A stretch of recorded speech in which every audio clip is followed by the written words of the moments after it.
ਅੰਸ਼ੂ ਛਤਰਪਤੀ ਨੇ ਡੇਰਾ ਮੁਖੀ ਨੂੰ ਦਿੱਤੀ Z+ ਸੁਰੱਖਿਆ ਤੇ ਸਵਾਲ ਖੜੇ ਕੀਤੇ ਨੇ। ਅੰਸ਼ੂ ਨੇ ਕਿਹਾ ਕਿ ਸਾਡੇ ਸਿੱਧੇ ਤੇ ਸਪਸ਼ਟ ਪਹਿਲੇ ਦਿਨ ਤੋਂ ਹੀ ਜਦੋਂ ਤੋਂ ਫਰਲੋ ਦਿੱਤੀ ਗਈ ਹੈ, ਇਸ ਬਿਲਕੁਲ ਗੈਰ ਕਾਨੂੰਨੀ ਤਰੀਕੇ ਨਾਲ ਸਰਕਾਰ ਨੇ ਜੇਲ੍ਹ ਅਥਾਰਟੀ ਨੂੰ ਬਾਹਰ ਕਰ ਦਿੱਤਾ ਹੈ, ਜਿਸ ਨੂੰ ਜੇਕਰ ਅਸੀਂ ਐਕਟ ਤੋਂ ਵੀ ਦੇਖੀਏ ਤਾਂ ਕੀ ਹੈ, ਕੱਟੜ ਅਪਰਾਧੀ ਹੈ, ਉਸ ਨਾਲ ਕਿਸੇ ਨਾ ਕਿਸੇ ਤਰ੍ਹਾਂ ਦਾ ਇਲਾਜ ਕੀਤਾ ਜਾਣਾ ਚਾਹੀਦਾ ਹੈ। ਇਸ ਤੋਂ ਜਿਹੀ ਸਹੂਲਤ ਨਹੀਂ ਦਿੱਤੀ ਜਾ ਸਕਦੀ।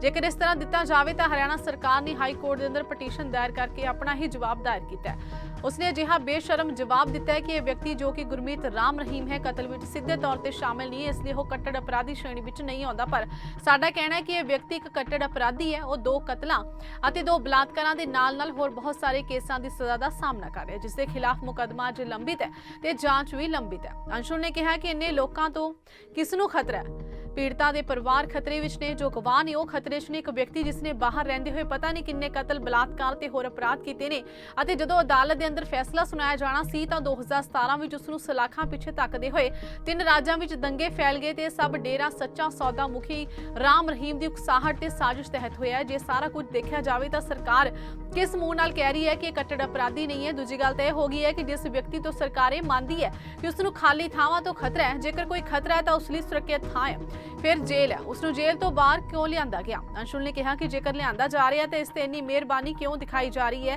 कि वह अपने तरीके नाल कानून का फायदा चुक रहा है अते गैर कानूनी ढंग नाल सरकार भी ते प्रशासन भी। साडी गल तां सीधी तौर पर स्पष्ट है कि यह गैर कानूनी तरीके नाल दित्ती जा रही सुरक्षा है ते जेकर उसके अंदर कोई कट्टड़ अपराधी है, जेकर उसके घर के अंदर उस विरुद्ध अजिही कोई गल हुंदी है तो कुछ घंटियां लिए यह की जा सकती है।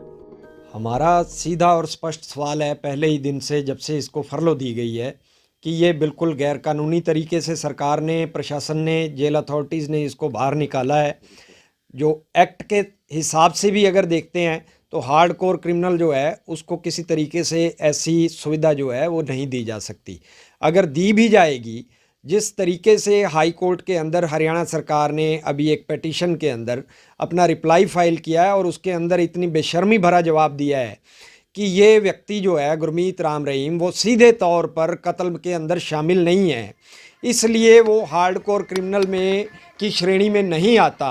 लेकिन हमारा ये कहना है कि ये व्यक्ति एक हार्डकोर क्रिमिनल है, 2 कत्ल 2 बलात्कार के अंदर सज़ा भुगत रहा है और इसके अलावा कई अन्य मामलों में इसके खिलाफ जो है अभी ट्रायल पेंडिंग है और जांच पेंडिंग है।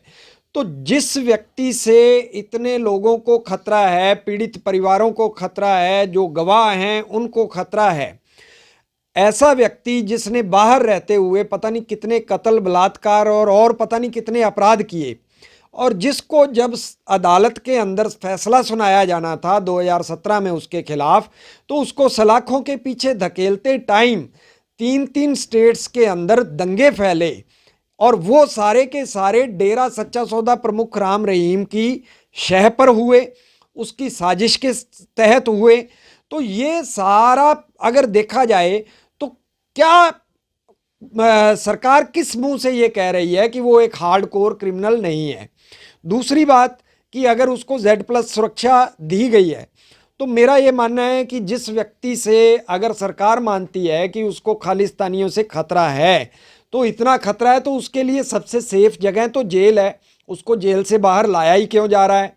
अगर लाया जा रहा है तो फिर इतनी रहमदिली क्यों दिखाई जा रही है कि गैर कानूनी तरीके से कानून को अपने तरीके से वो लचका कर और उसका फ़ायदा उठा रहे हैं सरकार भी, प्रशासन भी। तो हमारा तो सीधा और स्पष्ट है कि ये गैर कानूनी तरीके से दिया गया है। उसके अंदर एक्ट के अंदर साफ साफ प्रोविज़न है कि अगर कोई हार्डकोर क्रिमिनल है तो उसके खिलाफ अगर उसके घर के अंदर कोई ऐसी इमरजेंसी होती है, इन केस एनी इमरजेंसी, तो उसको कुछ घंटों के लिए टेम्परेरीली रिलीज़ किया जा सकता है, कस्टडी में ले जाया जाएगा, कस्टडी में वापस लाया जाएगा।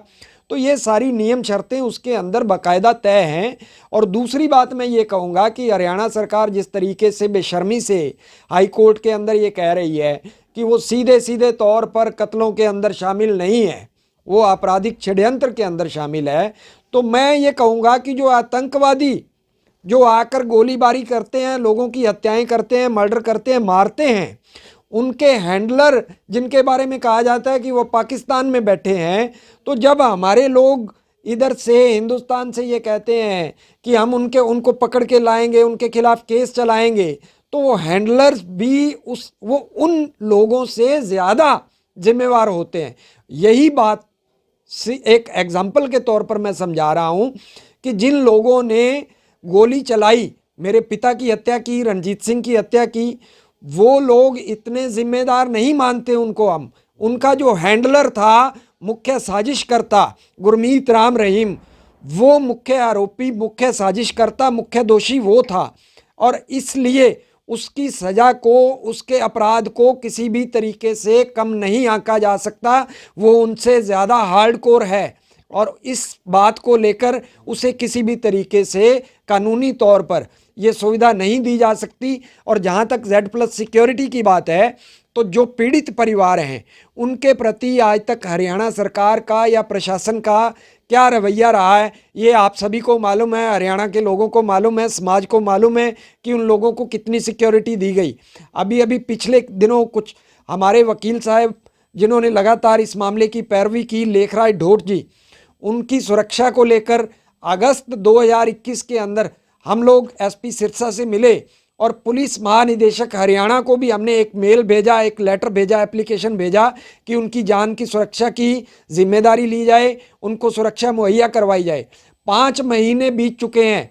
प्रशासन की बेशर्मी देखिए कि आज तक उनकी सुरक्षा को लेकर कोई स्टेप नहीं उठाया गया। ये हालात हैं एक अपराधी जिसको Z+ दी जा रही है।